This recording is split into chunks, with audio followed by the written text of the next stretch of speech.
Bom, pessoal, nós daremos início agora à nossa sexta aula teórica de anatomia dos animais domésticos, com enfoque à anatomia do sistema digestório. Então, eu convido vocês para que juntos possamos conhecer e discutir a anatomia e importância funcional do sistema digestório e seus componentes nas principais espécies de animais domésticos. Então, ao longo desta aula, eu vou apresentar para vocês algumas das particularidades do sistema digestório em algumas das principais espécies de animais domésticos.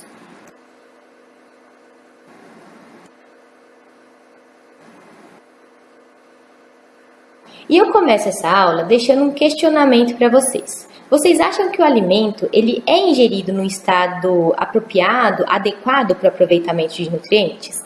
A resposta é não, né? Então, o alimento que nós ingerimos, que os animais ingerem, precisa ser quebrado em partículas menores num processo designado como digestão, para que essas partículas menores, esses nutrientes, possam ser absorvidos no epitélio intestinal, alcançando a corrente sanguínea para estarem disponíveis da maneira adequada para as células.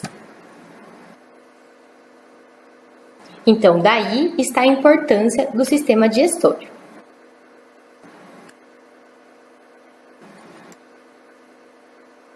Tá, mas daí vocês vão me questionar, mas qual que é a definição do sistema digestório, né? O que é o sistema digestório? Então, ele pode ser definido como um tubo de músculo liso que se estende desde a boca até o ânus e que é revestido internamente por mucosa. Esse tubo de músculo liso, ao longo do seu comprimento, vai apresentar alterações de calibre e também alterações de funções.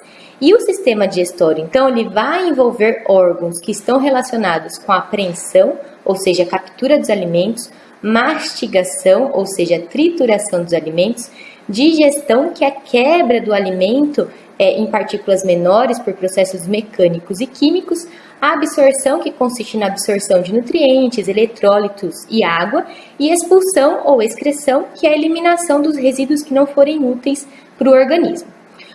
Por se tratar de um tubo constituído por músculo liso, tirando os processos de apreensão e mastigação, todos os fenômenos implicados no peristaltismo esofágico, no peristaltismo intestinal, no processo de digestão, absorção e expulsão são controlados pelo sistema nervoso autônomo, ou seja, nós não conseguimos conscientemente controlar essas funções. Está sob o nosso controle apenas os atos de apreensão, captura do alimento e mastigação.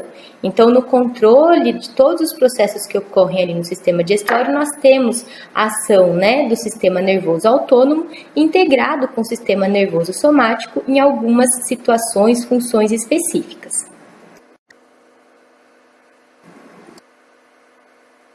E esse tubo de músculo liso, que é o sistema digestório, ele encontra-se anatomicamente dividido em algumas regiões. Então, nós temos a boca, que é a porta de entrada do alimento, temos a faringe, que é uma área de passagem comum, tanto para o sistema respiratório quanto para o sistema digestório, que nós veremos melhor adiante, e em seguida nós temos o canal alimentar, que envolve o esôfago, implicado no transporte do bolo alimentar até o estômago, onde vai ocorrer o processo de digestão, e posteriormente nós temos os intestinos, delgado e grosso. O intestino delgado está implicado na digestão e absorção de nutrientes, enquanto que o intestino grosso está implicado em especial na absorção de água.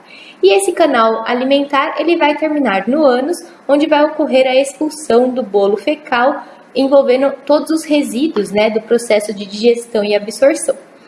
E associado ao sistema digestório, nós teremos alguns órgãos acessórios. Então, na boca, nós teremos os dentes e a língua implicados no processo de apreensão e trituração do alimento. Temos as glândulas salivares, responsáveis pela produção da saliva, que vai auxiliar na formação do bolo alimentar. E nós temos ainda o fígado e o pâncreas, que são órgãos implicados na produção de enzimas que vão auxiliar na digestão a nível intestinal, lá no intestino delgado.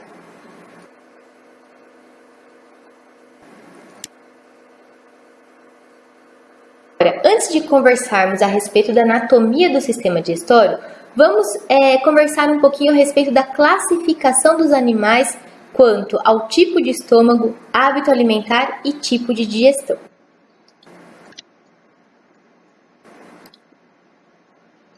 Então, de acordo com o tipo de estômago, os animais podem ser classificados como animais com estômago compartimentalizado, ou seja, o estômago dividido em diferentes compartimentos, cada compartimento com uma função específica, como é o caso de bovinos, ovinos e caprinos, animais estes também designados como ruminantes, e nós temos aqueles animais que apresentam estômago simples, ou seja, um estômago composto por uma única cavidade, que é o caso de cães, gatos, equinos, coelhos e aves, que também são designados como animais monogástricos.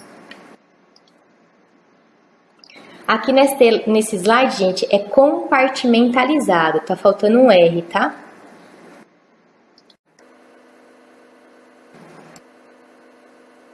Agora, com relação ao hábito alimentar, os animais podem ser classificados como herbívoros, que são aqueles que são anatomicamente e fisiologicamente adaptados para o consumo de vegetais, tendo então o material vegetal como a base da sua dieta, ou seja, eles conseguem extrair os nutrientes e a energia de que necessitam a partir dos vegetais, que é o caso de bovino, equídeos, coelho, caprino, ovino. Nós temos os animais que são considerados carnívoros, ou seja, eles têm a carne como a base da sua dieta. Como exemplo, nós temos os felinos e os caninos. Aqui, uma observação: os felinos são considerados carnívoros estritos, ou seja, obrigatórios, porque eles só conseguem extrair os nutrientes de que necessitam a partir da carne. Existem alguns felinos que ingerem gramíneas, mas mais para auxiliar no fluxo, no trânsito do bolo alimentar e do bolo fecal, mas a absorção de nutrientes se dá a partir do consumo da carne.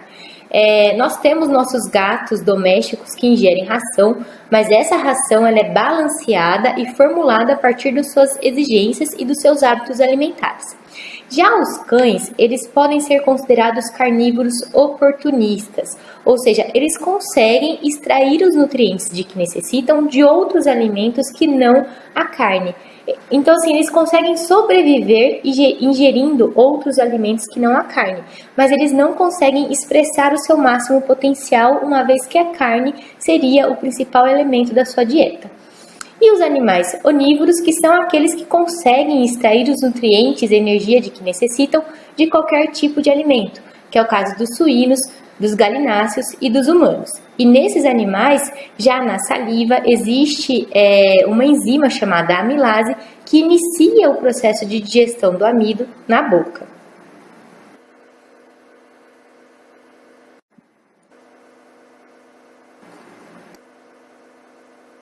Agora, de acordo com o tipo de digestão, nós temos animais que apresentam única e exclusivamente a digestão enzimática, enquanto que aqueles que, além da digestão enzimática, apresentam a digestão microbiana. Então, os carnívoros e ovinos, eles se caracterizam por apresentar a digestão enzimática, ou seja, a quebra dos alimentos depende da ação de enzimas específicas, em especial no estômago e no intestino delgado. Já os herbívoros, como eles têm os vegetais como a base da sua dieta, eles dependem da ação de determinados micro-organismos sobre esses vegetais, realizando um processo de fermentação para a produção de ácidos graxos voláteis, que serão absorvidos pelo sistema digestório desses animais, servindo como fonte de energia. Essas bactérias também estão implicadas na síntese de vitaminas importantes, que também serão absorvidas pelo sistema digestório. Vale ressaltar que estes animais que apresentam a digestão microbiana, eles também apresentam a digestão enzimática daqueles elementos que não sofrerem a fermentação bacteriana, tá? Esses animais, eles ainda podem ser divididos em duas classes. Aqueles que apresentam a fermentação bacteriana pré-gástrica, que é o caso dos ruminantes, e aqueles que apresentam a fermentação bacteriana pós-gástrica. Ou seja, nos ruminantes, a celulose, antes do material vegetal ingerido passar pelo estômago químico, onde vai ocorrer a digestão enzimática, esse material sofre a degradação bacteriana, a fermentação bacteriana. Por isso que ela é dita de fermentação pré-gástrica. E essa digestão microbiana vai ocorrer em especial no rumen e retículo. E, posteriormente, os elementos que não passarem por essa fermentação vão sofrer a digestão enzimática lá no estômago verdadeiro. Já os equinos e os coelhos apresentam a fermentação pós-gástrica, porque primeiramente o alimento passa pelo estômago, onde ele sofre a digestão enzimática, e posteriormente lá no seco é que vão existir bactérias que vão realizar essa digestão microbiana, também conhecida como fermentação, e portanto nesses animais é dita uma fermentação pós-gástrica, que ocorre lá no seco, ou seja, depois do alimento já passar pelo estômago.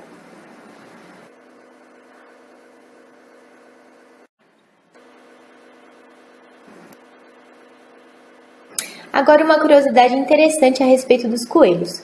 Tratam-se de animais herbívoros com fermentação pós-gástrica lá no seco, mas os coelhos eles também se caracterizam por apresentar o hábito da secotrofagia, ou também conhecida como secofagia, que corresponde na ingestão de secotrófos, que na realidade trata-se do alimento que permaneceu durante um tempo prolongado no seco, sofrendo a fermentação. Então, durante a primeira passagem do alimento no sistema digestório dos coelhos, esse alimento permanece durante um tempo mais longo no seco, sofrendo a fermentação, mas os seus nutrientes não são devidamente absorvidos. Então, as primeiras fezes eliminadas, elas são fezes moles, são ditas de secotrófos e elas são ricas em nutrientes. Então, os coelhos realizam essa secofagia, que é a reingestão desses secotrófos, ou seja, eles voltam a ingerir esses secotrófos para que nessa segunda passagem no sistema digestório os nutrientes sejam devidamente absorvidos, eliminando então nessa segunda passagem as fezes reais, as fezes verdadeiras, os resíduos que realmente não serão utilizados pelo organismo. Então trata-se de um hábito implicado no reaproveitamento de nutrientes. Geralmente, a eliminação desses secotrófos ocorre durante a noite, enquanto que durante o dia ocorre a eliminação dos resíduos reais, digamos assim, constituindo as fezes.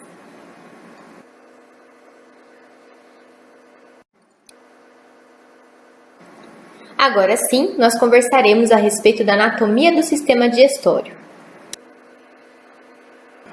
A começar pela boca, também dita cavidade oral.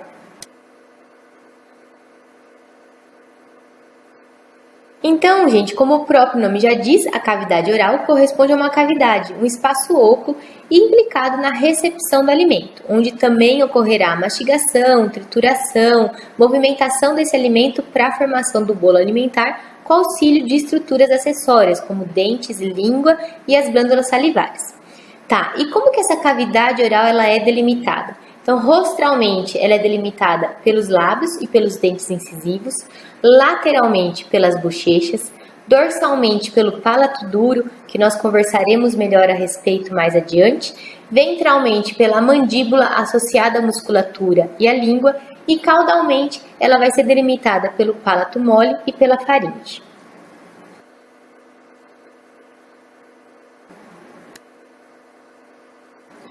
Então, aqui nós temos uma imagem à esquerda da cavidade oral de um cão, à direita da cavidade oral de um bovino, representando todas as delimitações que foram discutidas anteriormente.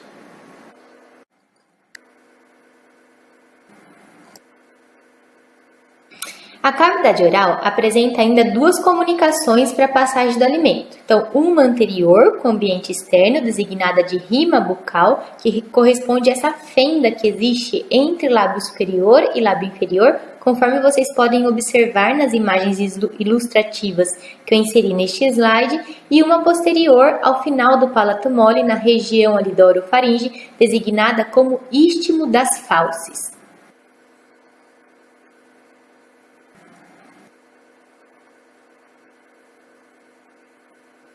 A cavidade oral, gente, pode ser dividida ainda em duas regiões por meio dos dentes e dos alvéolos dentários. Então, a região compreendida entre a bochecha e os dentes e alvéolos dentários é designada como vestíbulo da boca, enquanto que a região compreendida entre os dentes é designada de cavidade da boca propriamente dita.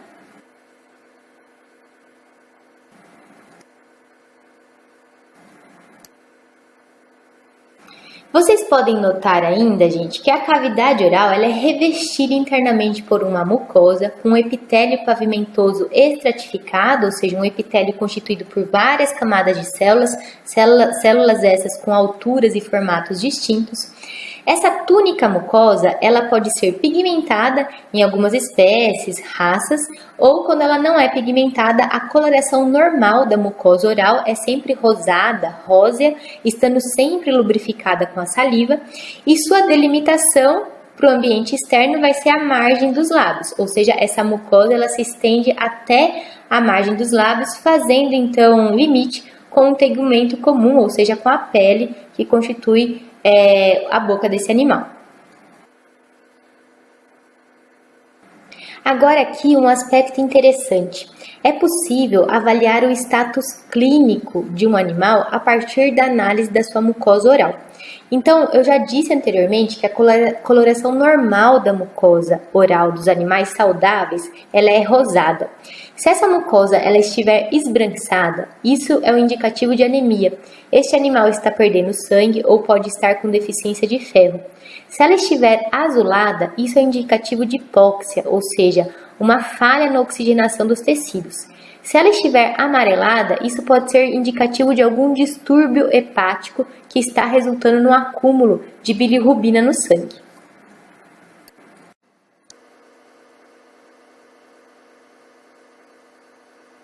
Então aqui eu inseri algumas imagens ilustrativas da mucosa oral. Então nesta primeira imagem nós temos a mucosa oral de um cão saudável, uma vez que a mucosa encontra-se rosada.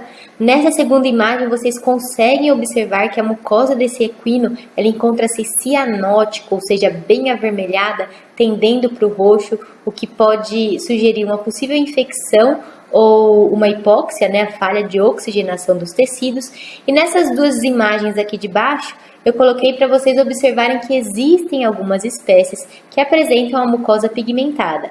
Aí, neste caso, para vocês analisarem o status clínico desse animal, vocês podem utilizar a mucosa ocular.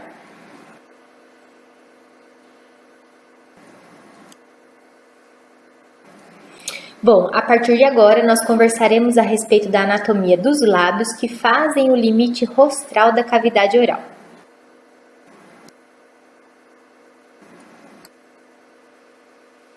Então, os lábios correspondem a pregas de musculatura que vão circundar a rima bucal e apresentam, né, ângulos de união arredondados na altura dos dentes molares. Então, os lábios eles vão apresentar duas bordas. Uma borda externa, que faz limite com a pele, onde ocorrem pelos finos e tácteis, também designada como borda livre, e uma borda interna, que faz limite com a mucosa oral, podendo ser pigmentada ou não, e também designada como borda inserida.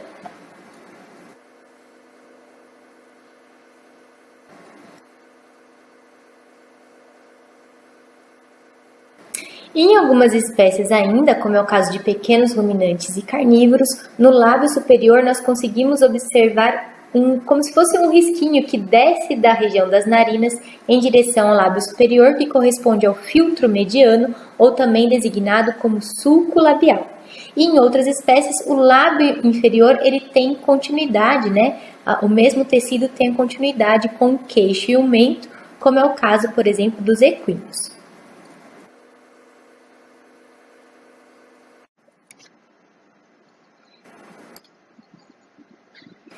Vale ressaltar ainda, gente, que os lábios, eles encontram-se fixados às estruturas ósseas que compõem o crânio através de ligamentos de tecido conjuntivo designados como frênulos, como vocês podem visualizar nestas imagens ilustrativas. Então, nós temos o frênulo do lábio superior, que fixa o lábio superior à arcada dentária superior, e o frênulo do lábio inferior, que fixa o lábio inferior à mandíbula.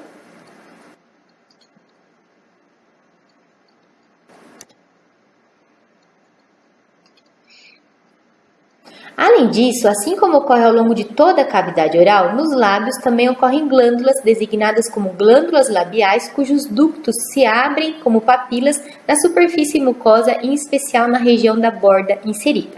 A mucosa que constitui o lábio, ela pode ser pigmentada ou não, e além disso, ela se dobra internamente, né, revestindo o lábio internamente, e ela se dobra, recobrindo também os alvéolos dentários, constituindo a gengiva.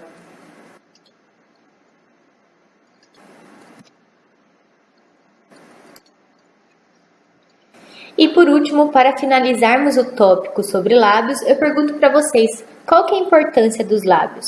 Então, os lábios, eles estão implicados na apreensão de alimentos e também na sensibilidade. Então, é importante que vocês analisem o hábito alimentar de cada animal, porque um é distinto do outro. Então, por exemplo, o equino, ele usa única e exclusivamente os lábios para apreender os alimentos. Já os bovinos, por exemplo, eles usam a língua na apreensão dos alimentos com auxílio dos lábios. O suíno também ele vai utilizar a língua com auxílio dos lábios. E os lábios apresentam sensibilidade uma vez que ocorrem inúmeras terminações nervosas nessa região.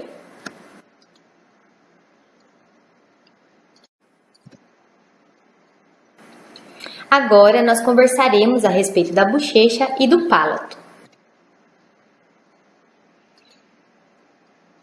Então, a bochecha, ela realiza a delimitação lateral da cavidade oral, trata-se de uma estrutura muscular que é revestida externamente por pele e internamente por mucosa, com epitélio pavimentoso estratificado. Essa mucosa que reveste internamente a bochecha, ela é contínua rostralmente aos lábios e ela recobre internamente toda a cavidade oral, sendo contínua também e cobrindo os alvéolos dentários, constituindo a gengiva.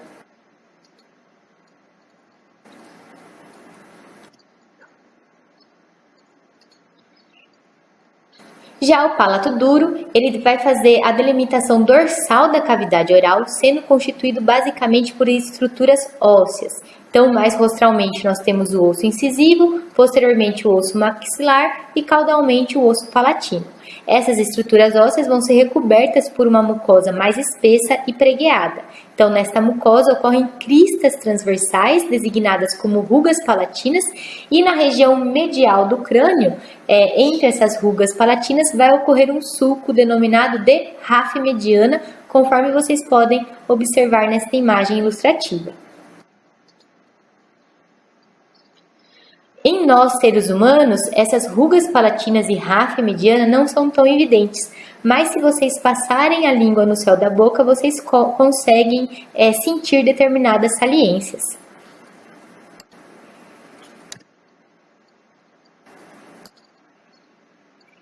Agora uma informação importante. Os ruminantes não apresentam dentes incisivos na arcada superior. Então, nessa região rostral do palato duro, ao invés de existirem os dentes incisivos, ocorre um acúmulo de gordura recoberto por uma mucosa bem queratinizada, que é designado de almofada dentária ou pulvino dentário. Conforme vocês podem visualizar nesta imagem ilustrativa no canto lateral direito do slide.